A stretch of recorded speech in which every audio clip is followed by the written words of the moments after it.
Tonight marks 2 years since an Aiken County mom, Crystal Anderson, went missing outside her home. Her boyfriend, Tony Berry, charged with her murder. They found his burned-out car in a wooded area, but her remains were never found. In Columbia today, Anderson's family held a vigil remembering Crystal, and your Hallie Turner is live in the newsroom with the latest on that case and how family and friends are holding up.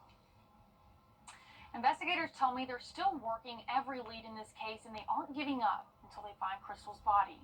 Shadira Smothers says August 20th of 2022 will always be etched in her memory. That day is the day that changed my whole life.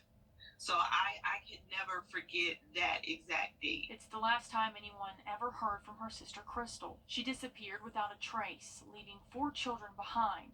Children she was never without. Months later, investigators in Newberry found a car burned in a wooded area, and they were able to trace it back to her ex-boyfriend, Tony Berry. But they still haven't found her body. Berry is charged with her kidnapping and murder. He's behind bars without bond. I never thought that I would be here 2 years later. I never thought that this would be the last time. In Columbia today, they celebrated Crystal's life with balloons and candles. We love you, Crystal! Says time isn't helping. It doesn't get easier, it gets harder, because the more and more time that goes on, you lose that faith. And that's the hardest thing, is trying to keep having faith. Private investigator Chandra Cleveland says it isn't unusual for cases to stall like this. But law enforcement cannot give you play-by-play of their investigation. So waiting, I know it hurts families, but sometimes it can help. Have someone, if you don't have a private investigator, you can do something.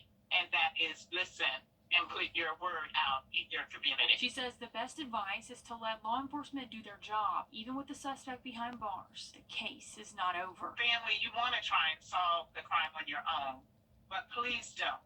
Because if you tamper with evidence, someone will get away with murder. And Hallie, this case has been getting national attention as well. It has, Richard. Back in October, I sat down with Vice Media to help them tell Crystal's story in a documentary.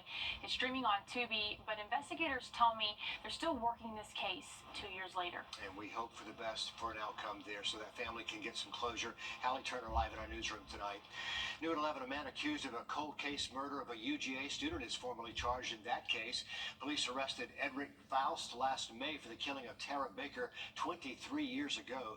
Police found her body after a fire was apparently set in her apartment to try to cover up the crime. Police say Faust did not know Baker. The state passed a law last year providing money to the GBI to continue this cold case investigation. Faust is facing several charges, including murder, assault, and arson. Richmond County school leaders are addressing the shooting outside the Laney Westside game Friday night. No one was hurt there. The board members say students deserve better, and they want to help make a better environment for the students and the community. This is an unnecessary distraction that I know will have a subliminal impact or effect on student achievement. Gunshots at football games should not be the topic of discussion Monday morning.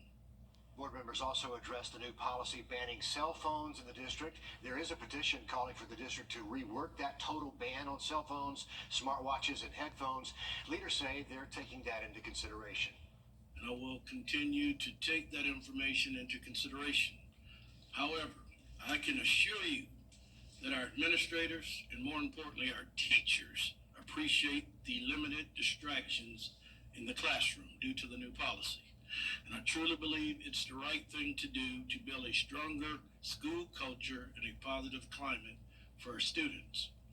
We also spoke with Augusta Commissioner Francine Scott about that shooting near Laney Stadium. She says she plans to talk with her counterpart on the school board, member Venus Kane. She wants to meet with her this week to look at possible solutions and how they can work together to bring in the sheriff's office for help. The James Brown Arena will soon